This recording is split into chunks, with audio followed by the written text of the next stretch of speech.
একদম বর্ডার লাগোয়া অঞ্চল, যেটা হচ্ছে নেপালের বর্ডার এবং ভারতের বর্ডার সীমান্ত অঞ্চলগুলোতে, গ্রামগুলোতে, যেখানে আজ সকাল পর্যন্ত তাণ্ডব চালানো হয়েছিল, সেখানে কিন্তু একসঙ্গে তারা গ্রামগুলোর ভেতরে ঢুকে তারা তল্লাশি শুরু করেছে, যাতে কোনো রকমভাবে কোনো অশান্তি না হয়।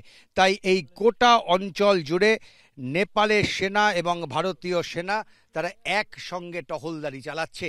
তারা একসঙ্গে বৈঠক করেছে এবং দুপক্ষের ভারত সেনারাই নিশ্চিত যে কোনো রকম অশান্তি নতুন করে আর এই অঞ্চলে হতে দেওয়া যাবে না। সেই কারণে একসঙ্গে তারা গ্রামের মধ্যে টহলদারি চালাচ্ছে, কোনো রকমভাবে অশান্ত যাতে এই লাগোয়াবর্তী গ্রামগুলোর না হয় তার জন্য সতর্ক সেনা প্রশাসন। आपका घर नेपाल में है जी। आप जानता है उधर क्या चल रहा है? जानता हूँ। जानता हूँ। गया श्राद्ध करने के लिए गए थे और आते आते ये हाल बन गया। आपका घर फर सब ठीक है? हाँ ठीक है।